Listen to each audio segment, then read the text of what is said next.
Hi, thanks for joining me. Today I would like to do a year-end wrap-up video. It's just me a vlog where I talk about stuff that I got for Christmas and games that I played this year, that kind of thing. For starters, I want to make an announcement about a video that I did a couple videos back. I did go ahead and put up a couple videos about my experiences fan translating video games. This is something that I decided I wanted to share a little bit more about with people because, I think it's interesting, and I don't think people, necessarily know or think a whole lot about fan translations, despite, I think people being fairly aware of them and sometimes people having played them.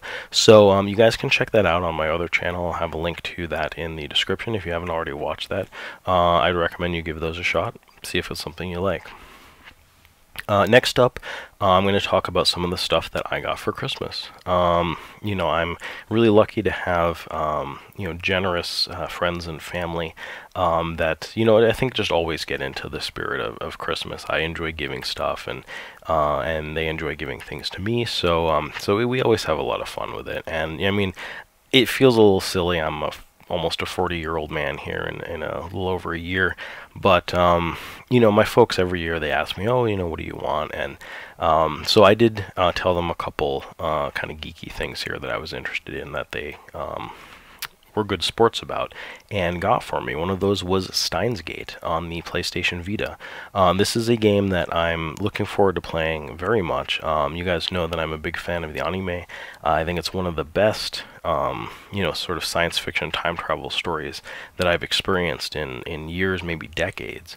Add to that it also has like an otaku culture element to it.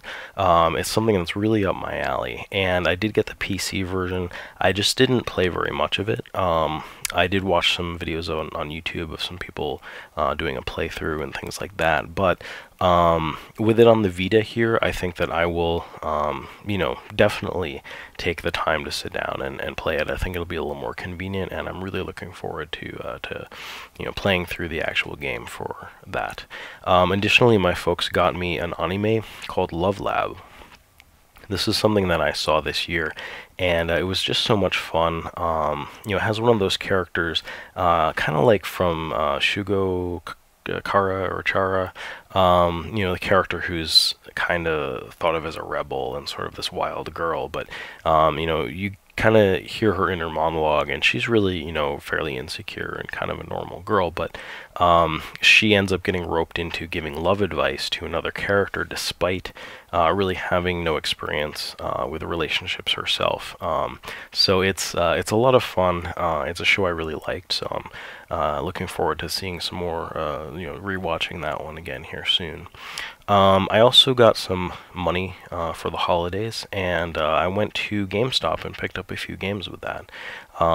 You guys, if you saw my previous video talking about my handheld collections, I had those in mind as I was doing my shopping, and I was also tipped off that there are some Dragon Quest games that GameStop has dug up for the holidays, I guess, and decided to make available. So I wanted to get those, sort of while the getting is good here. So I did find Dragon Quest IV for the DS, which I picked up, and I'm interested in checking that out. I do have another Dragon Quest game on the DS that was also a gift from a friend a couple years ago, so interested in kind of catching up on the Dragon Quest series. I did play the first one, but I haven't played really any of the games since then. I also picked up one of the Castlevania games for the DS. You guys may remember I picked one up not so long ago. This time I got Castlevania Portrait of Ruin. I don't know much about these games specifically, but I did miss out on so many of these handheld games, and I'd really like to go back and check some of them out. And so I'm just keeping my eyes open, while I can still get a game here and there. So very happy to have that one. I also picked up a Moko Moko Friends for the 3DS. I talked about that a little bit in my previous video, but that looked like a fun, interesting game. Next up, I want to talk about some of the games that I played this year. Now, it feels to me like I didn't get to play as many games as I wanted to. I'm sure this is an experience that a lot of people have, but you know, I don't think there's any shame in it. Some people manage to play a lot of games in a year, and some people don't manage to play as many. I went through and just made a little list. I may be missing some, but I would say the main games, the group of games that I really played a lot of, sunk a lot of hours into, completed. I don't think, well, actually, no, I think I'd actually platinumed at least one of these. It's 7 games long, and really these are all games that I enjoyed so much. You know, I think it's sort of a testament to the quality of the games and just how much I liked them. You know, maybe not, and you know, not the objective quality, but just subjectively to me, that I really had so much fun with them that I finished those 7 this year, because I didn't finish a lot of games. In addition to those, I would say I played a reasonable amount of another maybe 6 games. So I'm just going to go through and talk about each of those very briefly. For starters, one game that I translated this year and did a whole lot of play testing for, so I did end up finishing the game, is Galaxy Robo. This is a game on the Super Famicom. It was, you know, never released in the West anywhere. In fact, it's sort of an obscure game. There isn't a lot of information about it on the internet, even in Japanese language. But it is a strategy RPG. And I would call it, you know, in the spirit of Fire Emblem, just to, you know, pick something that that it has a similar kind of feeling. Each of the stages happen as sort of a, you know, a set mission or scenario. You can't like choose your units or anything like that. They're all kind of story based, and you know, each scenario has different things that'll happen. Sometimes some your reinforcements will come for the enemy or for yourself partway through the battle, and it's all scripted. So you just have to finish the mission objectives for each stage, and you know, it's quite fun. I really enjoyed having the opportunity to translate the script for it, because the story was a little more interesting than I was expecting it to be. It's really kind of a goofy space opera for the most part, but it was fun. I actually thought it was really neat, and we had a lot of fun. I think polishing up the script and making it something that I was really proud of. So I definitely had fun playing that. One thing I will say is that it's actually very tough. It seems to start off really easy, and it's not super compelling, I think, right at the beginning.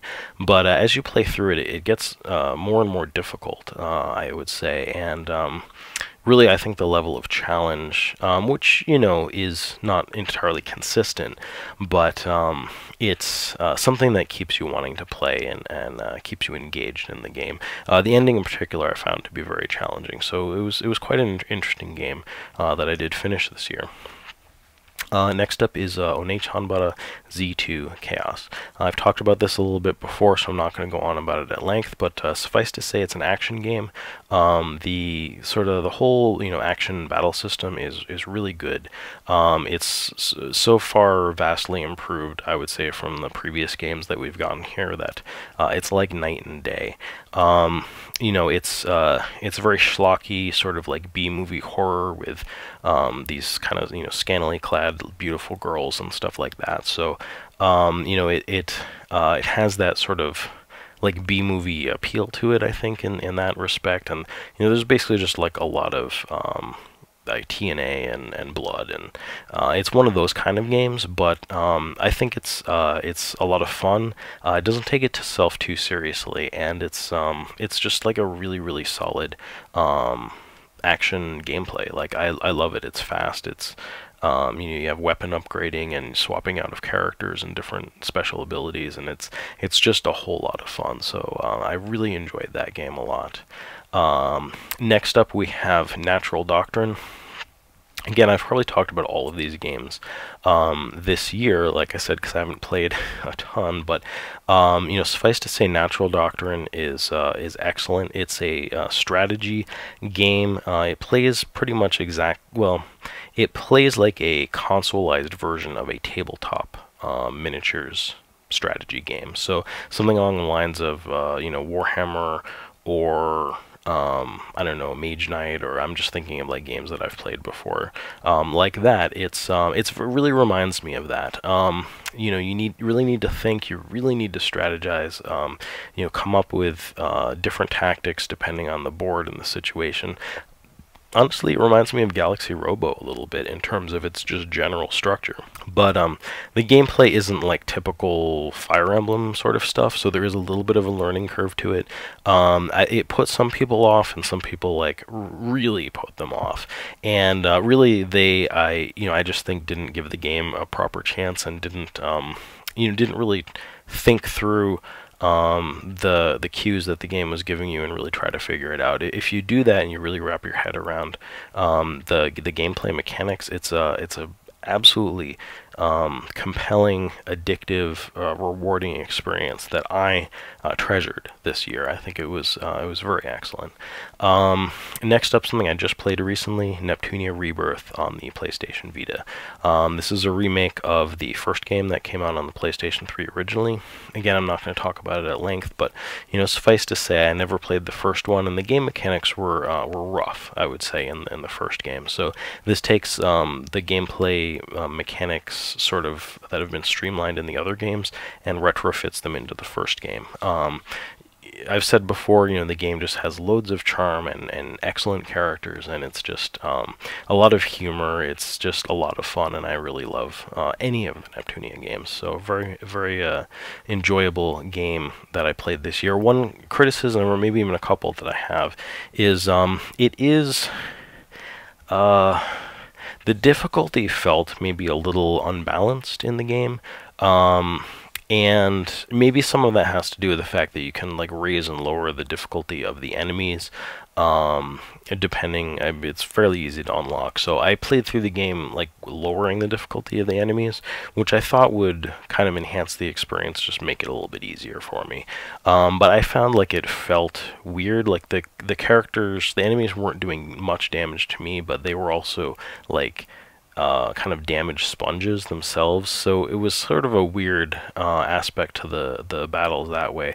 It was also fairly easy to level, and I'm actually max leveled all of my characters, but I did try to go through and play a second time and like unlock some of the extra characters that you can get, and I found it basically so obtuse and difficult that I think I've given up at this point. So that's a little unfortunate. I don't like to have to say things like that about the Neptunia games, because I kind of like you know, trying to platinum them or just get as much as I can out of them, because they're normally so enjoyable. But still, you know, Rebirth is not going to top Neptunia Mark II for me, which I believe I was able to platinum, and it was a very enjoyable experience. So, but it was a very good game, regardless, that I liked this year. Next up, Akiba's Trip. I did a full review of this, so you guys can go ahead and check that review out. But you know, my favorite things about the game were that it kind of captures that spirit of Akihabara, you know, kind of a physical location in Japan, where there are currently a lot of kind of otaku culture related you know, shops and things like that. So it's just so nostalgic and so interesting for someone who's visited there to play this game and see some of these shops.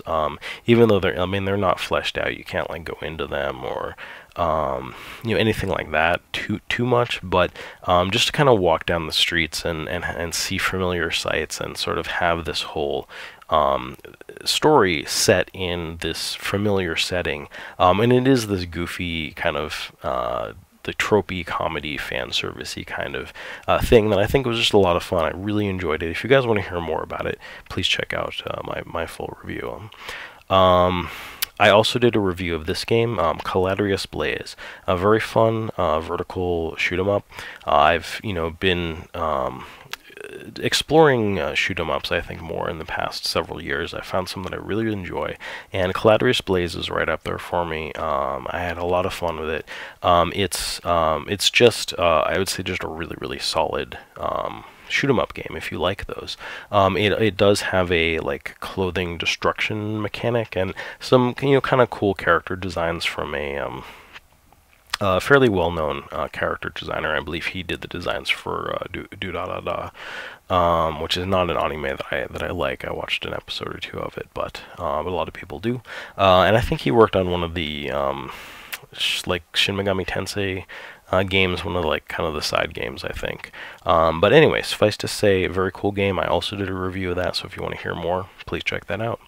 Finally, I played Dragon Quest Heroes. I've talked about this a couple times, but I really enjoyed it. One thing that sticks out for me about Dragon Quest Heroes is that just how much it sucked me in. Like, it really had this kind of very compelling addictive gameplay loop that just kept you coming back for more. I don't know what it was about it, but I kind of couldn't stop playing that game. I was actually really surprised by how much time I put into the game, and also just by how long the game was. You could almost say that it maybe started to outstay its welcome a little bit, but I don't know that I ever got to the point where I was actually sort of frustrated with it feeling like too long or a slog or anything. It just kind of kept going, and I was like, let's keep doing this, I really did enjoy the game, and I played, I didn't even know how many hours I put into it, but it was a lot. So so those are the games that I played this year. I think it was a really great year for video gaming. I didn't even pause to look, but I guess, this was 1, 2, 3, 4 games on the PlayStation 4 that I beat. Let's see, I guess just one PlayStation 3 game, one Vita game, and a Super Famicom game. So that was my year in gaming. I did certainly play some other games, and I'm sure there were like arcade games that I played and stuff like that I'm just not really counting. Some, I guess, honorable mentions in terms of games that I played partially. Put some time into Neo Zeeks, another shoot 'em up I talked about, a really fun game. Fallout 4. I cracked out to that really hardcore for about a week, which is what I do with most Bethesda games, and I really have enjoyed that a lot. Haven't finished it, I'm only partway through it. Alice's Mom's Rescue, I did a video about that. That was a lot of fun. I put some time into Touch Shio, which is one of the Japanese imports I got for the PlayStation 3. Another Compile Heart Idea Factory game. Also Omega Quintet for the PlayStation 4. That's one that I forgot to mention in my PS4 collection video, but I do own that, and I did play some of it this year, and that was enjoyable. I just didn't get that far in it. Another one I played actually quite a bit of is Fire Emblem Awakening, but I did not finish that game either. So that was pretty much my gaming year in review. If I had to pick a game of the year, I guess, you could kind of take those 7 games and pretty much, maybe knock Galaxy Robo out of there, because it is a cool game, but it's kind of, it's a retro game, and it doesn't really stand up there with the rest of them. But pretty much take any of those other games and just randomly pick one, and that's my game of the year. If I have to, I guess if I want to highlight a game in particular, I would say Natural Doctrine is probably my favorite game of the year, just because it was, it was so compelling. It was so, I guess, different from what I was expecting, but I really loved the gameplay. I loved the challenge and the fact, that you could think your way through it, and how just how much you had to utilize different tactics in each of the settings. It never got old. It never got boring. It did get frustrating in like maybe 1 or 2 battles. I found that pretty much there was almost never. Alright, I shouldn't say that. There was rarely a battle that I could get through the first time. But most battles, like I think a good balance was dying once or twice, and then finishing the board. So I think that was just sort of enough to, like, you start the board, you kind of figure out how it works, you play it again and you finish it, or you play it again and you realize that you need to adjust your strategy, so you adjust and then you finish it. And that's kind of the loop through each of those boards, and it's tremendously satisfying. When it gets frustrating is, I did have one board where, man, I kept using the wrong strategy, and I was married to it. I didn't want to change, and you have to change your strategy when it's not working. So I kept screwing it up, and I kept screwing it up, and I could see what I needed to do. So finally I adjusted course, and I did that. But I feel like partially the level was made to it wasn't made to trap you, but it looked like you were supposed to do something that I desperately wanted to do in the level, and that's just not how you were supposed to get through it. It wasn't a viable strategy. So that it's always kind of your own fault in those situations in that game, which I like. And the end battle too was brutal. I mean, X Cornmuffin X kind of mentioned when he played through it that the end battle was really hard. So I was expecting it to be hard, but you fight the couple battles before it and you're not really sure which one's actually going to be the end battle or not, and I'm like, oh, these are pretty easy, and I had tons and tons of Pluton or whatever it is that you acquire in the game by the end, and that battle raked me over the coals. It was hard. It was probably until my 5th or 6th time playing through it that I even thought I had a strategy that might work, and it was by the skin of my teeth that I finished that. I still haven't gone back and beaten the game without losing any characters in the last battle. The last battle is the only battle that you can lose characters in and still progress in the game. But anyway, suffice to say, it's an excellent game, and I think that it kind of deserves to be highlighted as an outstanding game in 2015, because I think a lot of people discounted it, and that's really, I don't think, fair, because it's an excellent strategy game that I think is highly rewarding and very addictive even. So anyway, those are my games that I played in 2015. So I hope that you guys have a great new year. I'm looking forward to 2016. I think my 2015 was pretty great. There were certainly some challenges. Not everything was a bed of roses, but when is it? So that's it. Happy New Year.